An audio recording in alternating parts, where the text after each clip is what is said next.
Welcome to another edition of Sunday Night Smarkdown, the only podcast where we thought we had all the answers, then you, the listeners, changed the questions. I'm your prosaic host, Tim Blakicki, and with me I have the Wrestling Rayman, Roger Fisk. I love it. We are Sunday Night Smarkdown.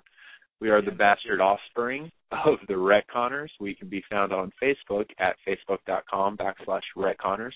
We can be ignored on Instagram at RetConners, blocked on Twitter at RetConners, and all trolling can be sent to us at retconners@gmail.com. If you like what we're doing, take a moment to like and subscribe to our YouTube channel. How are you today? I'm doing quite well, just winding down another Wednesday night here, and any time to watch wrestling and talk about wrestling is always a great time. It absolutely is, sir. It's one of my highlights of the week. So what do we have on tap for today? Today, well, and how we have Hell in a Cell coming up, not this Sunday, but next Sunday on the 25th, I was going over the matches that are going to be on the Hell in a Cell card and to see what we could use for a RetConned comparison here. And one of the matches I'm really looking forward to for Hell in a Cell is my boy Kevin Owens defending the Intercontinental title against Ryback. So I went back to the WWE archives here to see what kind of matches would put a Canadian against a muscle-bound guy.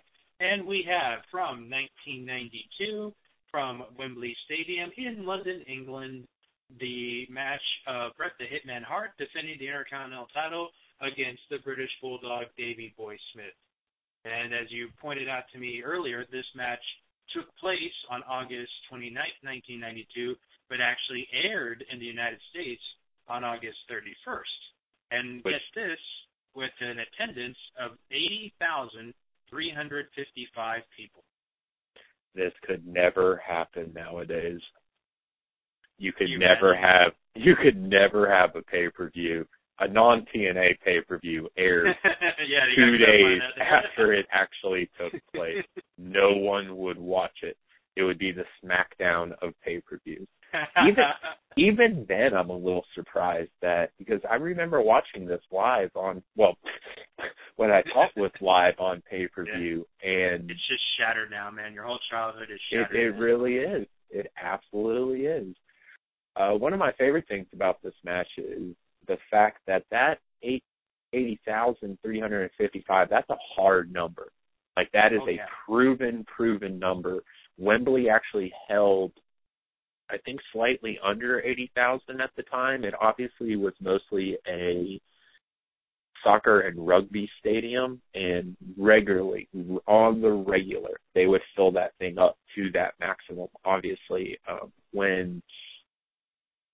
Obviously, without the soccer pitch, the rugby pitch, you can condense it down. That's oftentimes why you see these pay-per-views when they're held in these football stadiums. It holds more than during a football game. It just makes sense. You can shove an extra 10,000, 15,000 people almost onto the floor. And I've always thought it was interesting that in this weird number debate that the WWF always considered Mania 3 at their mythical, 93,000 and some change fans in attendance at that. And people have always debated that. Mm-hmm. And so there's some people that actually claim that this was, up to this point, the largest WWF event, because I believe they thought that maybe Mania only had, 78,000 or something. Yeah, I read 78,000. Yeah, so, okay, cool. If you want to claim that, I want to know how, even in today's HD world, how you cannot go back to WrestleMania 3 and find out where those other 15,000 people are. Somebody has to, if you can recreate the Kennedy assassination using computer graphics and everything, can you not go into WrestleMania 3 and figure out exactly how many people actually were there? Or you think there'd be some way to get records of tickets or something like that. I mean, granted, I've also heard that there were 10 to 15,000 tickets given away, in order to inflate and increase those numbers, but and that's absolutely that's absolutely what they're going to have to do in Dallas this year. There is no doubt in my mind that they're going to break 100,000, but I guarantee you they are only going to have maybe 90,000 people actually pay for tickets, because I've seen You're talking to one of them. Well, yeah, absolutely, and I'm a bit of a sports nut, so I mean it's not like I follow the Cowboys, but once they built that stadium, I just found it fascinating. So I've always kind of kept an ear towards what they do with that stadium. And those last seats in those stadiums, they don't have a great view. Like, they have a view, but it's such a large stadium that it's just not great. And that's for football. So for a wrestling event where you're looking at like a 20 by 20 ring in the middle of that stadium, along with all the stuff that they're going to have to put up in the catwalk, they're going to have to do a little bit of fudging and giving tickets away and or basically charging nothing for that to get that last maybe like 10,000 people in there. But they're going to do it. There's no doubt in my mind.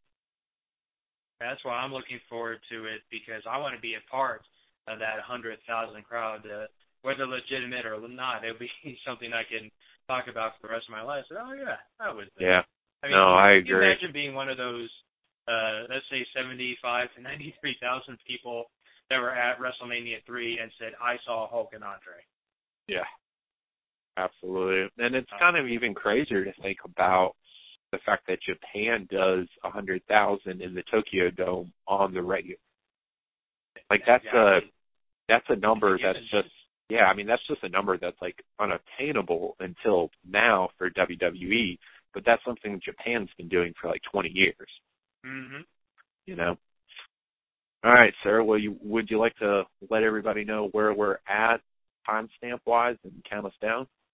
All right, yes. The timestamp, for those of you that want to follow along, is going to be 2 hours, 13 minutes, that's 13 and 40 seconds, 40. And are you with me, sir? I am, sir. Here we go. Press play in 3, 2, 1. And there we have the faithful Howard Finkel introducing the main event here. And this is all happening directly after 3 of the most painful interviews I've ever had to sit through to prime brother, yeah. See, folks out there, I spared you 3 of the worst interviews you'll ever see in your life, because I initially was going to start this from the interviews, and we were going to talk, and I figured we'd just talk about the history of it. But after watching those, I don't want to subject you good people to such pain and torture. You have Bulldog. So Sean Mooney's in the back, and he's interviewing the British Bulldog, who is giving the worst William Shatner impression I've ever seen in my life. And when being questioned about, because this was built legitimately, for those of you that don't know, the British Bulldog is Bret the Hitman Hart's brother-in-law, and they were building this up as a family feud kind of affair. And Bulldog says, I didn't want to be the one to cause the family tension. And I'm not exaggerating at all. Then you can back me up on this. I'm not exaggerating at all. It's like he's reading his lines and forgetting what the next 2 words are. And, let's put it this way. Bulldog's interview was so bad, he made Hitman's usually mediocre interviews look good in this one. And one of the funny things is Bulldog says, Bret, when I get in the ring, I don't know you.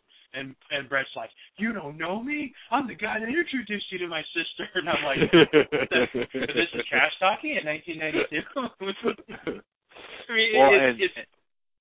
And then on top of that, you have Diana Hart's God bless her. She's obviously not a performer by any means, and is just playing an ancillary part to this, but she gave a very forced and rambling interview to Sean Mooney, and all 3 of those were a mess. I know we talked several weeks ago about those pre-match interviews and how much they got you hyped up, and then I saw these, and my heart just kind of stopped. Yeah, like, we talked them up, and this is such a bad example. But it's good for a laugh. I recommend anybody out there to look them up for a laugh. It is. And now we've got Davy Boy with his cornrows, which was such a strange decision for him. It's a British thing? I don't know. Maybe. Obviously, we have Lennox Lewis in the ring with him. I felt like that was actually a good tie-in, celebrity-wise, sports-wise, with the English crowd. Mm-hmm. Because Lennox Lewis was on fire in 1992. Mm-hmm. Yeah, and he was one of the guys, I think he was the last heavyweight champion that I can remember, too. And, I mean, these days, boxing is all focused on the lighter weights like Mayweather and Pacquiao and those guys. You remember back in the day, like as early like the 20s, being the heavyweight champion of boxing was like being God. Oh, yeah, Tyson, Holyfield, Foreman. Mm-hmm. Yeah. Now I have no idea who today's boxing heavyweight champion is. Yeah, I don't think he was heavyweight champion quite yet here, but he had definitely... he had probably definitely won maybe some Olympic gold. Maybe he just won in Barcelona. Now, one of the things that I've heard throughout the years that was real interesting about this match, and I wanted to bring it up almost immediately, was unlike now when pay-per-views are dictated a year in advance. We know where Mania is going to be almost a year in advance, if not 9-10 months in advance. Mm-hmm. This event was very much apparently up in the air even after Mania. So we had Mania, what was that, Mania 8? It would be Mania 8, and the kayfabe on this, Brett had just won the Intercontinental title for the second time from Roddy Piper at Mania 8 at the Hoosier Dome in Indianapolis. Yes. So even after that event, they did not necessarily know where this event was going to be. And the two choices that they had was either in Washington, D.C. or London. And so Vince is apparently going back and forth trying to figure out. He already knows that Brett's going to keep the title all the way till SummerSlam. And so they're trying to figure out not so much who his opponent's going to be, but where it's going to be. And Brett is desperately pressing on Vince to bring the ladder match into WWF. Mm-hmm. And he hand-picks his opponent for this IC ladder match that he's going to lose the IC title in. And who do you think he chooses? Is it Bulldog or is it Shawn? Shawn. He handpicked Shawn Michaels. And to show him how ladder matches actually can work, him and Shawn apparently worked a few house show ladder matches just to show Vince how a ladder match could work. Now, obviously, the first one that ends up airing, I believe, is Survivor Series, what would it be, in a year and a half from now? Okay, in 92. The first one, Brett? Yeah. Well, that's the first WWF ladder match altogether, the one at Survivor Series. No, they just had a regular match at Survivor Series in 92. There were like Wrestling Challenge and WWE Superstar matches that, remember they used to have a best of collection called Super Tape? Yeah, of course. That's where you saw those matches with Shawn. With Brett defending the title against Shawn. In a ladder match? Yeah, it was. Yeah, it's funny. What's funny about it too is it's not the ginormous ladders that we see these days. It's just a regular kind of 6-foot tall ladder. And it's you're looking at it and seeing these two guys in the ring who are, they're barely 6 feet, both of them, and to just see this little unassuming ladder is not as intimidating as to see the 20-foot ladders that you just see these days for big old spot fests. I'm almost positive Shawn and Brett fought in a ladder match at a Survivor Series. I'll check into this as this match goes on. But the point of the story being is that apparently Vince did decide on Washington, D.C., and apparently just WWE was experiencing a slight bit of an upswing, and basically the demand for the event outgrew what Washington, D.C. could provide. So moving to Wembley actually made more of a financial sense. And that's when and as soon as they moved it to Wembley, Brett just completely backtracked on everything and said it just completely makes sense for us to have me fight Bulldog. Oh, it's true. I mean, because the international, I mean, you have a guy named the British Bulldog. It's makes all the sense in the world for internationally to put him over. And that's Sean earlier on the card wrestled Rick Martel, and while not a classic match, it's actually a fun match. If you recall, Shawn Michaels and Rick Martel were fighting over Sensational Sherry's affections, and the stipulation of the match was nobody could punch each other in the face. And it's kind of funny because how they tease it and how they go about it. It's actually quite a fun match. Again, not a technical masterpiece by any stretch, but it's just fun to watch and just watch the antics going on. Yeah, apparently you were 100% correct, sir. I apologize for that. Bret Hart defeated Shawn Michaels in a ladder match for the IC Championship at WWF Wrestling Challenge, July 21st, 1992 in Portland, Maine. So that would be a little Mania. Yeah, but that would be before this match. So they did get their ladder match, but not at SummerSlam. I can just imagine. I'm going to put you over, kid, but just not right now. Yeah, well, that's back when they were probably actually getting along. And just to draw attention back to the actual match, since we haven't spoken a word about it, and they've actually been going at it for a second now. I'm just going to go ahead and get this disclaimer out of my way. I just do not enjoy Bret Hart one bit.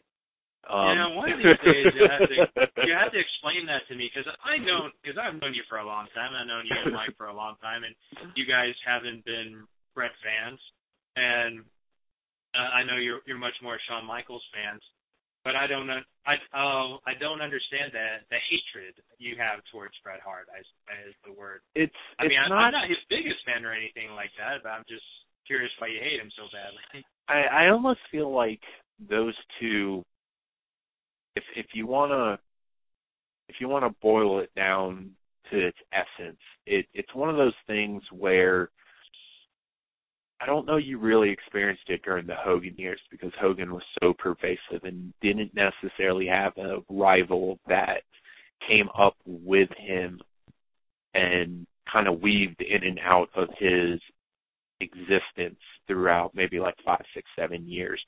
But literally from my first live experience was in, I want to say 88, God, maybe it was 89, but I want to say it was in November of 88 at the Ocean Center in Daytona Beach. My father took me to a live event, and the main event of that card was the Rockers and the Hart Foundation. And literally, I was already a Rockers mark, because they were doing stuff on, Sunday mornings or whenever I could capture wrestling in my eyes. They were doing stuff that nobody else was doing. They were doing a style that was quicker, faster, more aerial than anybody else was doing. And even to my 6-year-old eyes, you could tell Shawn had it more than Marty did. And so you put them in the ring with a very plodding Jim Neidhart, who was a powerhouse, but basically everybody in the WWF back in those days was a powerhouse. And then you had Bret, who was kind of like halfway a powerhouse with his technical skills. Whatever Stu was teaching him up in Calgary, they were technical, like power moves, if that makes any sort of sense. And he was slick doing them, but they were boring to me, compared to what Shawn and Marty were doing. So literally I'm watching this, and that ended up being I want to say a 15-minute time draw, maybe a 30-minute time draw. There was no winner to that match, but somebody won in my heart. But literally moving straight on from there, you see Shawn go from being a rocker to being a heel to being a face, and then his character constantly evolved. And being a young child, my opinions on wrestling were constantly evolving. Even before the Attitude Era, I kind of started liking heels a little bit more than faces, because that's when faces were still a little bit of, whitewashed, and they were just washed out. They didn't show any character. They said their prayers, they ate their vitamins, and they blessed America sort of situation. But the heels were where it was at. But Bret, literally from when he broke the trophy at that Battle Royal until he left in Montreal, his character stayed the same. He never evolved. He went from being a heel to a face from time to time, but he never changed his character. He just kind of changed the tone of his voice. Does that make sense? Like I kind of see what you're getting at, but I was going to say you didn't even think like the Hart Foundation Bret in 1997 that wasn't heel for you? No, don't get me wrong. He went from being a face to a heel, but my issue with it was he never changed anything about himself. He literally never, all he did was talk crap about America and start talking crap to faces. There was no, Shawn went from being the young up-and-comer with the rockers to being the leather vest, sensational Sherry pretty boy. And then when he found, went back to Jose with his boyhood dream, straight up to, he constantly, wow, Bret just did a top rope move, or an over-the-top rope move. I don't know that I've ever really seen him do that. He's done planches before. Yeah, that was interesting, though. I just felt like Shawn constantly evolved, and then obviously once he started doing, the DX stuff, I mean, he really, really, evolved. Whereas Bret, even when he came back from his Lonesome Dove stuff, and reformed the Hart Foundation, he didn't change who he was. He still had that like stoic, tone in his voice. Mm-hmm. He all he did was basically like turn his attention to faces. And I think that is more what bothered me more than anything else. His in-ring ability is his in-ring ability. I have always been surprised he never really shook it up. It's almost like what we're watching right now with Davey Boy is basically what you would see 10 years from now. But he's done 10 years from now. But in WCW, he might as well be fighting Benoit right now. Okay. He doesn't change anything, ever. Now, every time he steps in the ring, he gives a 9.5 Bret Hart performance. But I don't know that I've ever truly seen a 10.0 Bret Hart performance. Because I don't know that Bret Hart has a 10.0 in him because he never changes anything. And I feel like that's what a 10.0 is giving somebody something that you haven't seen before. That's an interesting take on it. But, and I guess I see your point to what you're talking about, an evolution of the character, but I didn't get a reason why you hate him. Because the way, again, knowing you as I do, the way you talk about him, it's like this guy injured you personally or something like that. Oh, that's just a manufactured hatred because of, you got to choose the blue or the gray. You got to choose the Shawn or the Bret. I mean, that's that. But when it came down to it, the fact that they ended up as rivals and the fact that Shawn was so good and everything he did was compared against Bret, I always had a critical eye towards Bret. And it was almost one of those things where, unlike a sports team, where if I'm an Arsenal fan and I hate Tottenham, like I can never give Tottenham credit. Mm-hmm. And I always kind of looked towards Bret to give him a little bit of credit. Like, okay, he's doing well here. I like what he's doing here. but I just never could because I couldn't get into what he was doing ever. Oh, I see where I see where you're coming from, but it's again, I'm not feeling the hatred, I suppose. But yeah, I mean, I understand. Like you said, you gotta choose. Are you gonna choose Hogan Warrior? Are you gonna choose Fred Shawn? Are you gonna choose John Cena or anybody else? But, hey, maybe Punk. I don't know. Yeah, there you go. So to try to tie this back around onto the actual match that we're watching, another thing that I kind of heard about this because I feel like Brett recently has gone on this tirade of shoot interviews. And as soon as you mentioned this match, it was one of the things that, like, first things that popped into my head was that I feel like maybe 2 years ago, maybe last year, Brett gave a shoot interview where he talked about this match. And one of the things he talked about was how he lobbied for this match as soon as Vince decided where it was going to be. And then I know both you and I were talking right before we started recording, and we kind of forgot how this match came to be. But Davey Boy supposedly got a staph infection from an injury he received about 2 months, maybe 2.5 months before this event. So for about 2 months before this event, he's not seen on television, basically. He gives a few, like, recorded interviews and whatnot. Now, Brett has recently come out, and this is interesting since Davey Boy is now passed away and can no longer defend himself, and basically said that he doesn't believe the staph infection excuse and that Davey Boy had such a bad drug problem that he couldn't hold it together, and that's why he basically disappeared for 2 months. And on top of that, going into this match, him and Brett apparently worked on this match endlessly. Like, at any event they were at together, they got into a ring and they practiced it. But apparently his drug habit was so bad that going into the match, Davey Boy had no idea what was going on. Not necessarily saying he was high during the match, but he couldn't remember. And Brett had to back up and retract and basically call the match in the ring as it went on. And right now you see Davey Boy in a headlock, and you can almost basically see Brett calling the match behind his head. It's funny. It's almost like a cartoon.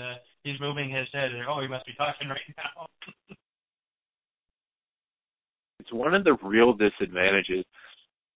You catch it on Raw all the time. The Dudley Boys just did it. I don't know if it was this past Raw or the Raw before, but with the way technology has improved between HD and the quality of the microphones they're using, it's so sad how many spots you can hear called in the ring nowadays. Yeah, I don't know if you're familiar. There's a YouTube channel called Botchmania. Oh, yeah, of course. Cena is the worst. He's I was just about to say that.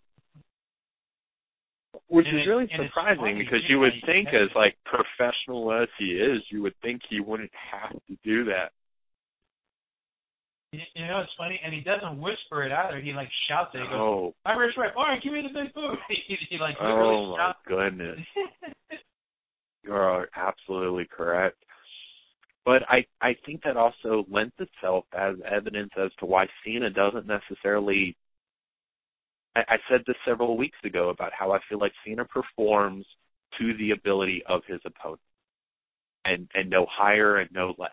So when he's in the ring with a Punk, who I've seen so many interviews from him, and he was methodical with his matches. He, in his head, would play out matches before they actually happened. He would call them in the ring sometimes, but you go back to even like him and Jericho at Mania, which was, in my opinion, not a great match. That should have burned the house down. But I guarantee you they did not call a single spot in that match. And that's what Punk was able to do. So, like, when Punk fought Cena, you had amazing matches. But then when Cena fights Sheamus, you have these spots where both of them are just calling it in the ring. There was obviously no pre-planning, and that's part of the reason you have such a mediocre match. Well, yeah, I can't argue that. And yeah, it makes sense what you say. Some guy just knows more than others, and what was it? Going back to what you were saying about Bret calling matches. I believe on the Bret Hart DVD, the first one that says the best there is, the best was, the best there ever will be. There, he's talking about. I think it was this match he was talking about, and he said, "Yeah, this is the only match where you can see me call stuff. I'm very proud to, to be able to hide that, to hide the fact that you can't catch me calling anything." And to your point, yeah, because I've seen that interview too, or at least I've seen the previews for that shoot where he's talking about, where he's talking about Bulldog and stuff like that. And I don't know, it's like you said, he can't really defend himself these days, and but if it isn't true, I'm surprised Diana hasn't come out and tried to defend him or anything like that. Well, in a sad way, I think it's really sad that, I don't know, when you really break it down, man, I know the Von Erichs probably have some claim to this title. I'm trying to think of maybe another family, but Cursed? That's exactly what I was about to say. Can you think of a family in wrestling that is more cursed than the Harts? Ooh. I mean, truly from like top to bottom. Well, there's no real dynasty these days that I can think of.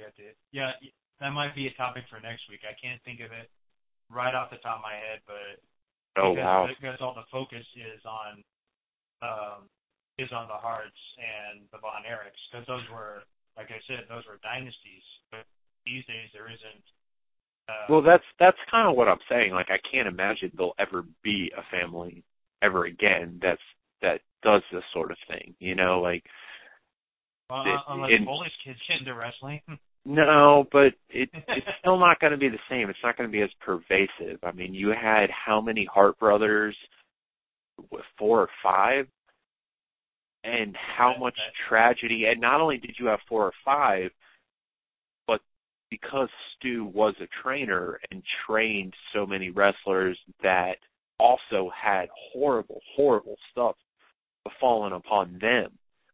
So it wasn't even the immediate family. It was almost like the academy that people were coming out of that also failed. I mean, you're talking everything from, good God, let's start the list, like Davey Boy to Owen to Dynamite Kid. Dynamite. Oh my. No, Dynamite Kid he actually came out of England. Out of England? Oh, okay. But Benoit came out of the dungeon, correct? Mm-hmm. Benoit, I mean, oh my goodness. And unfortunate injuries. Oh my goodness, and he was the last product of it. Oh my God, I didn't even think about that. I mean, what a family that is just unfortunately cursed. And then especially to have so many of them pass away so young, like not only just what happened in the ring, with injuries and terrible things outside of the ring, but to have them pass away so young. Mm-hmm. Yeah, absolutely. I mean, Owen was, 33? If that. Yeah, if that. Let's go ahead and match here. That's what we got to discuss. I always liked how Hitman was able to, pull the sharpshooter out of nowhere. I know RKO you hit out of nowhere, but Hitman was always able, like what you saw just now, crossing the leg, was always able to be innovative in how he applied the sharpshooter. I kind of actually felt like that. I do agree with what you're saying. And there's, oh goodness, we let that entire match get away from us. I did not realize that match. Yeah, we are. You are absolutely correct. They can enjoy the match, but we're giving them the backstory. Yeah, I do agree with you what you're saying about the sharpshooter. I felt like was kind of a bad example. Brett did just put him in a bridging German suplex, which I do have to say I completely forgot happened during this match. So I do want to give Brett actually props for that because I don't actually remember him doing that very, very often. And obviously you've got Davey Boy just getting that like hometown pop right there of 80,000 plus. And there is a nice little touch at the end of this where Brett, if I'm not mistaken, Davey Boy goes in for the handshake. Brett kind of slaps it away. Yeah. And then eventually comes back and does actually give him the handshake. Now, again, just to test your Rain Man knowledge, who does Davey Boy eventually lose the IC title to? You just want me to say it, don't you? Well, it's not fun if I don't. He lost it. I believe it was a Saturday night's main event. And I think it was like 2 weeks. It was a very short time later.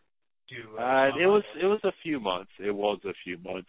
It was another one of those situations where it was, I think, recorded before it actually aired. But yes, Sean ends up getting it. Now here you go again. What other title did Davey Boy eventually lose to Sean? The European title. Very nice. In his own backyard, no less. Yes. Bulldog didn't have any qualms about jobbing in his country. I also believe he was probably so low on the totem pole he didn't have much say. Now, you know what? You and I, or maybe Mike, were talking not too long ago, but not too long after this, Bulldog actually ends up showing up in WCW. Let's see, this is 92. Yeah, it was either late 92 or early 93 that he showed up. I'm trying to think. That might have been when he was forming the Superpowers with Sting. Where was that? Unfortunately, my WCW knowledge isn't as great as my That's just another plug as to why we need Mike on one of these. But I must have just been such a WWF mark at the time that I completely forgot that Davey Boy was ever in WCW until after the Montreal incident, because I had no recollection of him being there whatsoever. I referred to as incident.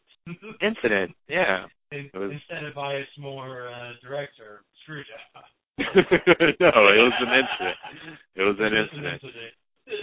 Some incident as referred. It's just something that happened to be in Montreal. Just something that nothing of importance happened.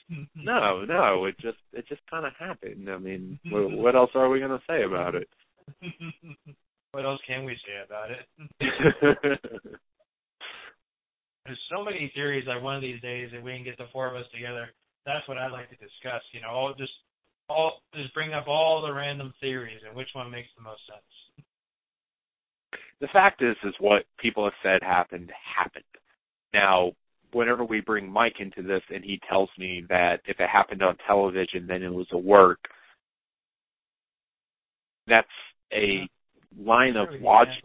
It's a line of logic that I agree with, but this was probably the one incident that you can point to. And I mean, even whenever you break it down to the Shawn Michaels and Brett rival interview, when they talk about it, it's very clear that it was a shoot. It was all a shoot, and it was very sketchy, and it was very much Triple H's idea.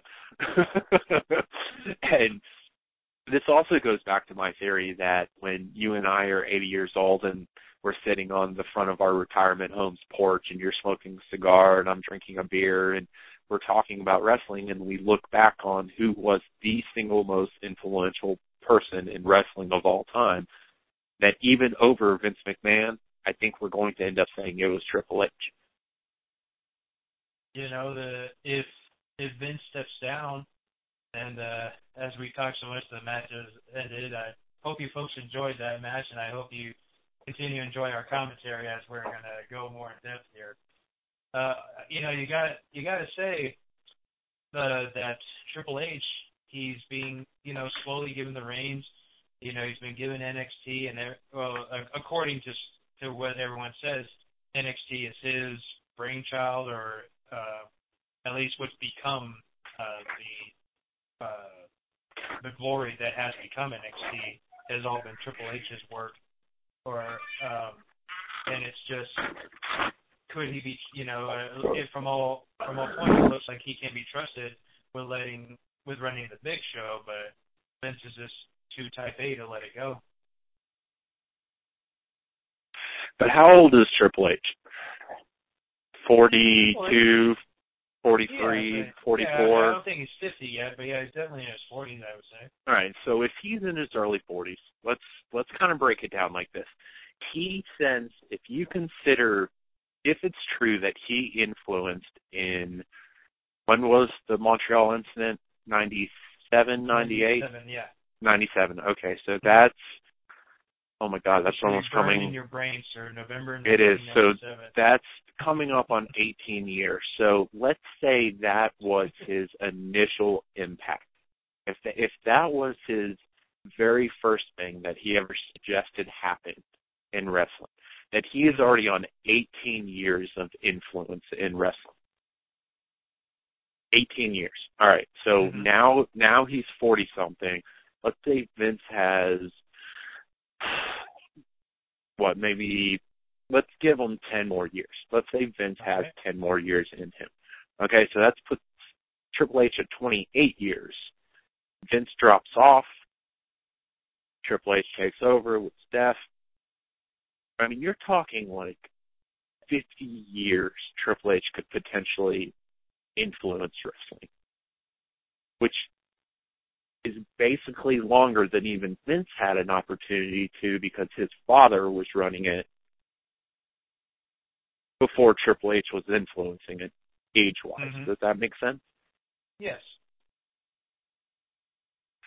So I'm just throwing that out there. Like, Triple H has the opportunity to be, because if he can bring it back into an upswing, if he can bring it back into pop culture, I don't know if wrestling with everything else that's out there is ever going to be as big as it was during the Attitude Era. But with everything else out there, if Triple H can bring it anywhere close to that relevancy level, he's going to do an amazing job with it. Yeah, I mean, I would love for those days to happen again. Just because you and I, we've grown up with wrestling our whole lives, and just to see, it is kind of sad to see. It was almost a trend, if you will. I mean, wrestling.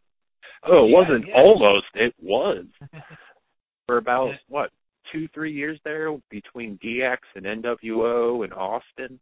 I mean, you had professional athletes wearing T-shirts. You had them doing the crotch chop. You had, I mean, it was a pop culture phenomenon for about 2-3 years. Well, I was going to dial it back to like the Hogan years.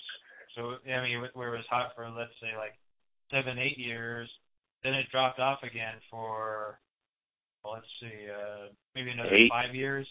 No, that reign kind of ended in.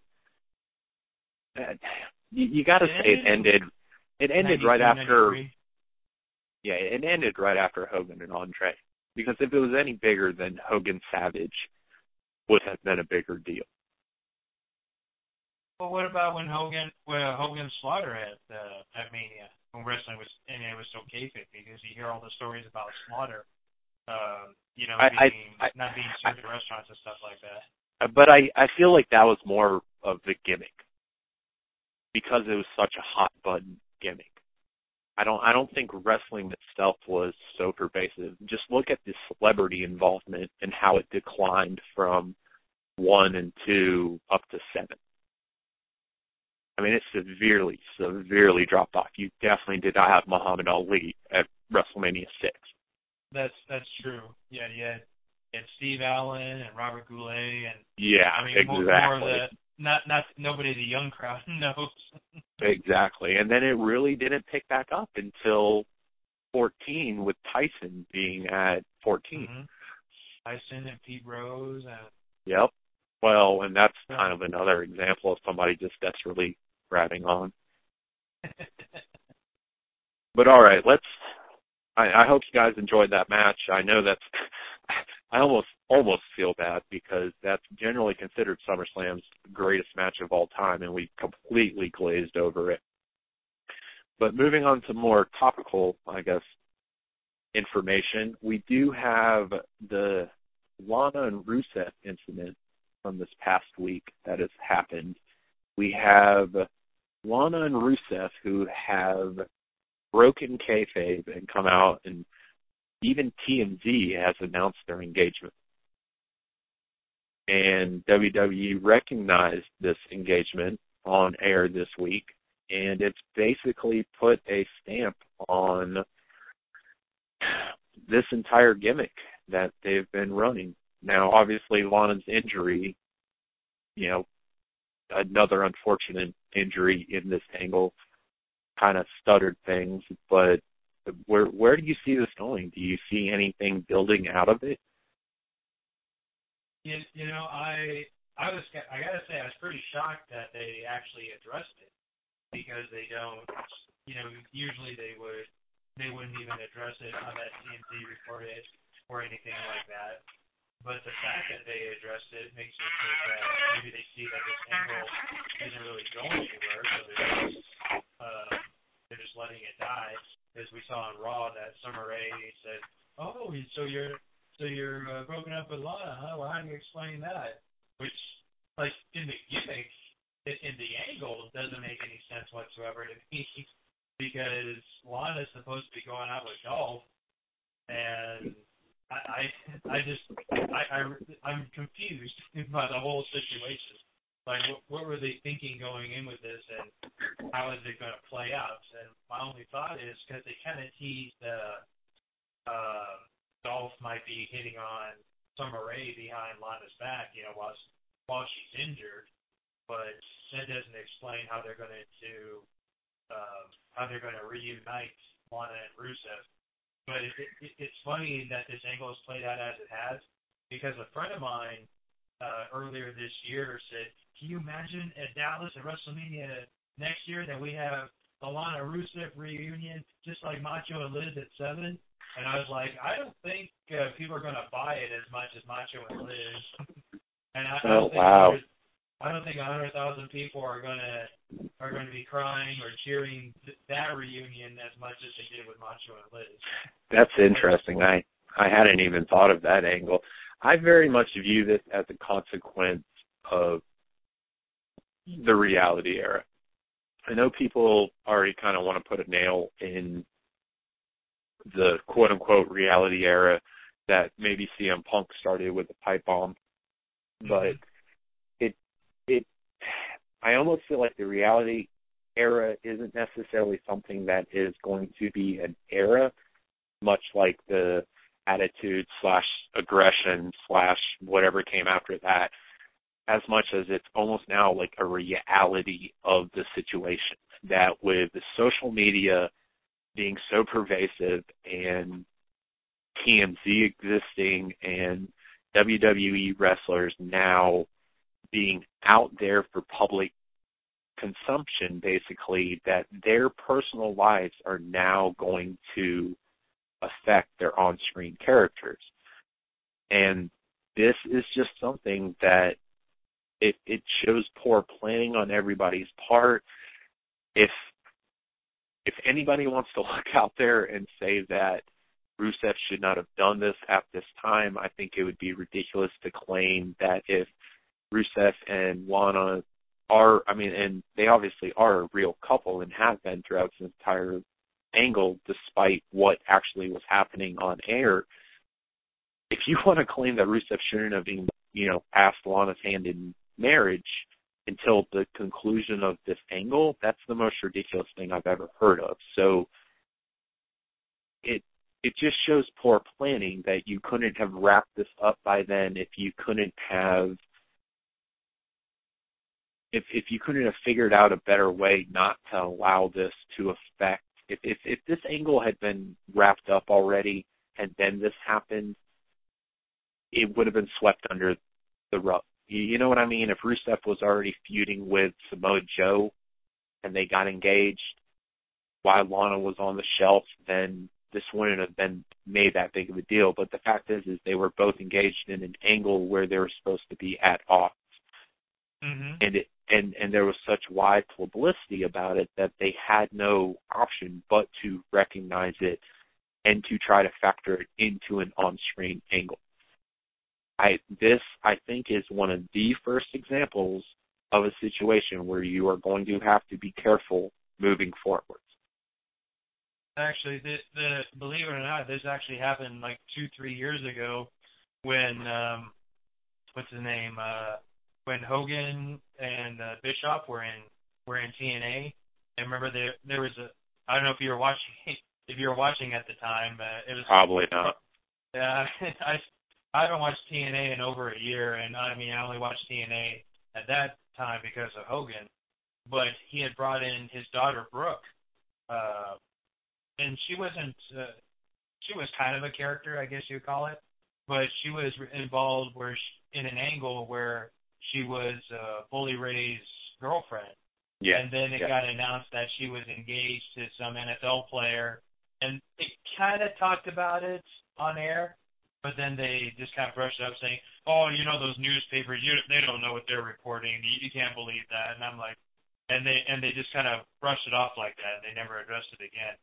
She ended up breaking the engagement to the football player too.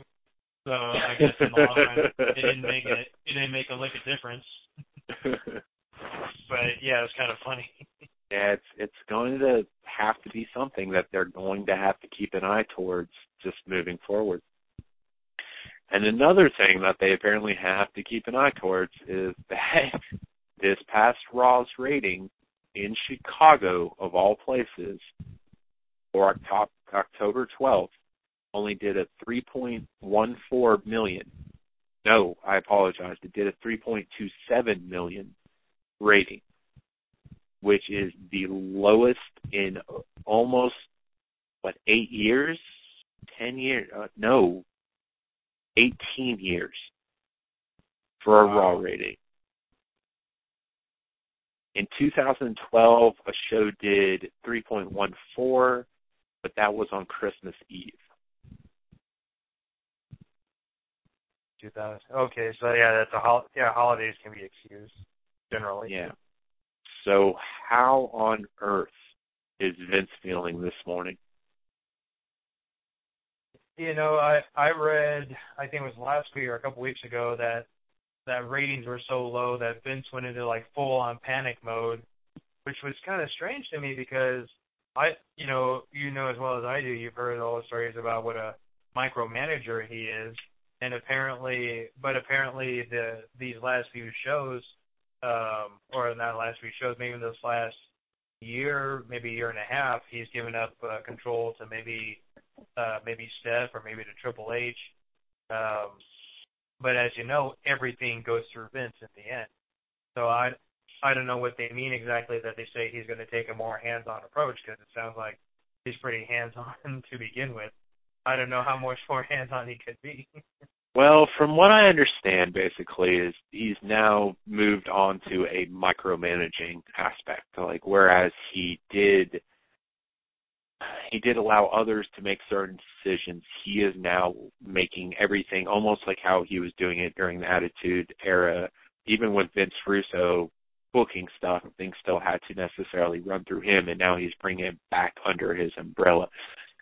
Now, what I find ironic about this is that if Vince decides somebody else has the wherewithal to make decisions and then takes that ability back away from them, is that not Vince almost admitting defeat of his own decision-making? Saying that I trusted this person to make a decision and they made the wrong decision, so I'm taking it back away from him. He's almost saying, like, I made the wrong decision. in the long run. Now, at the same time, God bless Vince, but he is so outdated with so many of the things that he thinks is relevant. Mm-hmm. And I don't necessarily see Raw's ratings as low as they are as necessarily a bad thing. I feel like Raw, as opposed to 98, as opposed to 2004, hell, as opposed to 2008, Raw is up against such a variety of things that necessarily they weren't up against back in the day. Between, especially right now, you are looking at a climate that, like, I recently moved and I no longer have cable television. So whereas I used to be an ardent, I know I'm not a Nielsen viewer as it is, but I no longer watch Raw in a conventional sense. I no longer watch Raw in a sense where anybody could pick up my metric of watching it. I watch it, but it's not necessarily in the most legal sense.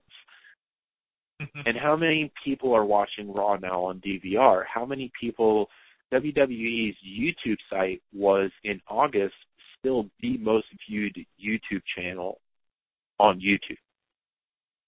So how many people are now taking WWE in a different way than they were taking it in 4, 5, 6, 7, 10, 15 years ago? Mm-hmm. Like, I wonder if ratings are a ill-fitting metric on viewing how the show is performing anymore. Because even at their, whatever sad 3.27 million viewers they're having, I guarantee you those viewers still outrank anything USA could have put on a Monday night at that time. So advertisers are still paying and still getting a bang for their buck. Everything, I know Raw's the flagship, but it's still outperforming probably anything else wrestling related that could be put on right now. Is it being booked as well as it could be? No. There is no doubt in anybody's mind that is underperforming in that aspect. And I think that's where that tug of war is coming into play. Because I think if you have the NXT mentality going on Raw right now, I bet you they'd be getting better ratings.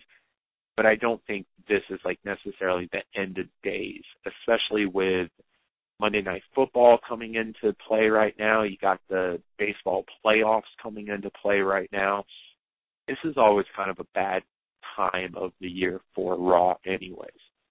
Mm-hmm. Yeah, it's just too much competition, especially, like you're saying, in the World Series, you got the Cubs in the playoffs and, potentially going to the World Series. And, whether or not you're a Cubs fan or not, I think people are clamoring to see something like that too. Yeah. Now, to add to this quote-unquote problem, we also have the news that John Cena is apparently taking time off. And the rumor is that he's taking this time off to film a fitness reality show. Yeah, when I read that, I still don't 100% buy it, because he was so closed-mouthed about it for, since the story. He just said, "Oh, I'm taking time off, but it's a good thing," and this is the big payoff that we get for it is that he's just going to be a game show host, more or less. So I don't know. I feel there's probably more to this than meets the eye. I think it's a combination. I think it's a combination of him taking some time off. I again repeat how I don't necessarily think Cena is the end-all, be-all Jesus of wrestling. I think he enjoys the platform that it's given to him, but unlike Punk, I don't think it necessarily courses through his veins. And it's an opportunity for him to do something outside of wrestling, much like he took the time off to do Trainwreck, the movie he was just in. It's a time for him to take time off, do something outside of wrestling. I think he does have an eye towards Hollywood once he finally leaves wrestling, much like The Rock did, even though he railed against Rock in his feud with him, which is going to be endlessly funny if that he ends up being like a B or C level Rock in Hollywood because I don't think he has the charisma Rock has. Nonetheless, God bless him. I think all wrestlers should take time off to heal. It's a ridiculous 12-month-a-year schedule that they work. It's the only sport out there that they don't have time off. Good for him. I do think it's going to affect the ratings, unfortunately. But at the same time, I think it's an opportunity, should somebody take it, to promote other wrestlers towards the forefront. He's obviously, or at least it looks like he's going to a feud with Ziggler. I hope Ziggler takes the belt off of him. Maybe Ambrose will have a little bit of a time to shine. It's going to be a little bit of an opportunity to promote some of these younger guys and get them up the food chain and up the ladder, so that maybe when Cena comes back, he'll even be further down and can promote some of these other guys. Yeah, all right. I'm sorry, go ahead. No, go ahead.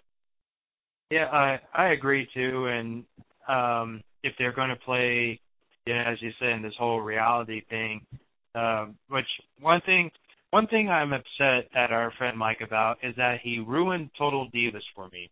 And by that I mean I was like, all right, a wrestling show, and then Mike's like, no, it's a chick show that just happens to have wrestling in it. I'm like, no, it's WWE, man. They talk about the backstage stuff. You get to see all kinds of stuff like that. He goes, oh, let me ask you something. What do they do constantly? I said, well, they pretty much bitch about each other and drink wine. Oh, fuck. Yeah, but at the same time, is that not what wrestling basically is? I don't necessarily watch Total Divas week in, week out, but when I had cable and it was on and I accidentally stumbled across it, I did watch it because I found it fascinating. As much as it was kind of a work, how much behind the scenes sort of stuff that they did show. Mhm. That was and it's really cool. Something that they're showing a little bit more of on the network, but honestly, right now in today's environment, Total Divas actually is the most shoot thing that WWE is putting out there. And it's the sort of stuff where it's not necessarily the relationships that are going on, because I feel like those are very forced. Like when you saw Natalie and Paige arguing about the marijuana cookie that didn't actually have marijuana in it, or however that ridiculous episode went, that's very forced. But when you just see them walking around backstage and you see heel and face interacting behind stage, and you even catch in the very, very background of shots people who are about to have a match, if you can almost like pinpoint when the episode was filmed, you can see opponents literally talking behind the stage, talking to each other, planning out their match. It's fascinating. Everything else you got to take with it, you kind of got to take with it, but it's almost worth it for seeing those little parts. All right, well, we're running real short on time. This is running long, but at the same time, I got to say, this has been a solid episode, sir. So I'm going to send out some machine gun hits on news out here and just give me your information. Let me give a quick shout-out to Pat Metalhead of Inside Pulse's Wrestling News section for most of these headlines. If you guys aren't checking out what he's doing over at Inside Pulse, he's doing great, great stuff. Check him out at InsidePulse.com and in their wrestling section. All right, sir, you ready? I'm ready. All right. After much speculation, it's been confirmed that WWE and Albert Del Rio have had talks about a possible return. Yeah, I don't know how I feel about that, because I don't feel they handled his character very well when he was in, and I don't know. It could go well, but I'm not overly excited about it. I am ridiculously excited about that. I loved Del Rio. I loved him. I thought he brought a different sort of heel character. Even when he turned face, I thought he was just completely different than everything else the roster was showing. He always gave solid in-ring performances, and he had a sort of cocky character that was completely in contradiction to the sort of character that Tyler Breeze and Miz is putting out there.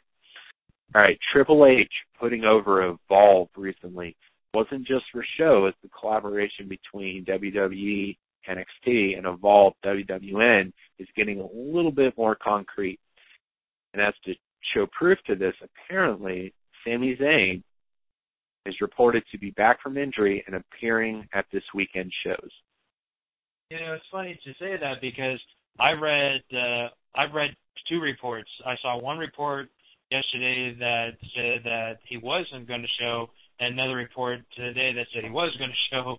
So I'm not sure which one to believe. I guess it all depends on how well they think he's progressing with his recovery. Because I believe he's a student of that style of wrestling, of that Japan style as well, as is a lot of the great superstars are. Whether he's going to be there or not, I think it's fascinating that WWE is working with other promotions, and that just, I think, opens up endless possibilities going forward. More importantly than that, I'm just happy to see Sami Zayn is on his way back. I need him back in NXT to feud with Samoa Joe before he moves up to the main roster. It gives us that Kevin Owens feud that, oh my God, I truly, truly, truly believe that as much as Sasha and Bayley, as much as like there's a small Divas revolution only in name, it's eventually going to come in actual execution.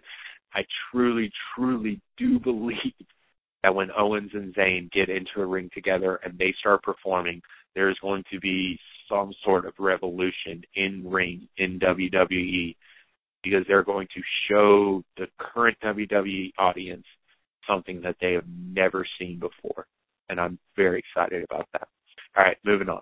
Contrary to what WWE has announced, Stone Cold Steve Austin now says he is not scheduled for next week's Raw, that he is only doing the Stone Cold podcast with Lesnar. Yeah, you know, I read that, and I wasn't, I know because I think this Monday's Raw is supposed to be the big Legends, because Flair's supposed to be there. I think they're bringing Shawn back. They might be bringing Scott Hall back, too, because I don't know if you read today's news, but he said he was just offered a new Legends contract, and he's just waiting to put his signature onto it. Yeah, so and they're supposed to do a Scott Hall DVD pretty soon. Oh, that'd be great. Like old Razor vignettes, old Razor matches. Yeah. That'd be kind of cool. I don't know. I don't see. You know, it's kind of funny how Austin, aside from doing the WWE Network podcast, has almost kind of distanced himself in a way. But and what's funny about that is that he always has old wrestlers, you know, on the show and say, "Well, tell me about the product lately. What do you think?" And you know, he's always voicing his opinion about what's going on.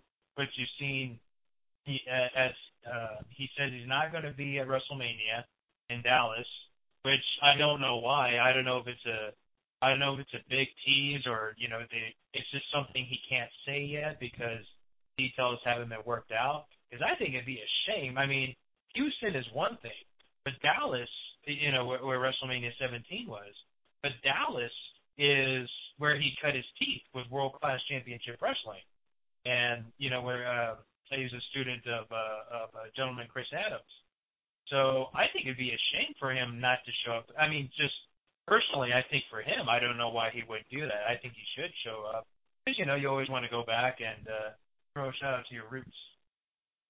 I think this is evidence of a small strife between the two because, if I'm not mistaken, when he does these podcasts, he has to be live in whatever city they're doing these podcasts in. This is not a remote situation because when he did the one with Paige was on Raw live and then went to the podcast and then responded to things that happened on Raw. So I feel like he's always in the city that happens, that the Raw is at, that. So the point being is that he's going to be in Dallas. If he does not actually appear on Raw, then this is proving a strife between WWE and Austin because he has, without a doubt, been promoted for being on this Raw. So for him to come out and say that he wasn't ever promoted for being on it, he's being disingenuous, and there is a strife. All right, and for our last little news bit, ESPN has announced that they will feature a weekly segment recapping the top moments in the WWE universe with former WWE personality and current ESPN anchor Jonathan Coachman hosting. This could go either way for me. On the one hand, it's always great to see backstage stuff, but like you said, in this reality era that we live in, when it comes to wrestling, we want a little bit of a surprise. So if it's really cool how they did like the last two WrestleManias when showing the backstage stuff, and one of the things I miss about WrestleMania 30 is that they didn't actually show Undertaker collapsing, and because I wanted to see but you just saw the reaction to it. So this could go either way. Obviously, I'll watch it, but this could go either way. It just depends how it's produced. See, I got to completely disagree with you on this. I think this is quietly one of the most monumental things that has happened for WWE in a very long time. This is greater than a Saturday night main event being on NBC. This is recognition by the sports brand leader in America. And this is something, if Jonathan Coachman is solely responsible for this man needs to go into the WWE Hall of Fame within the next 1 or 2 years, because he was the impediment for the SummerSlam coverage. And if this starts at a once a week segment, this is going to grow into a twice a week, 3 times a week, and in 15 years, when Odin is 16 years old and he flips on SportsCenter, that kid is going to see WWE covered every night, whether it be 1 minute or 2 minutes or 30 seconds. WWE is going to be accepted as a actual sports entity, and this is the ground level of it.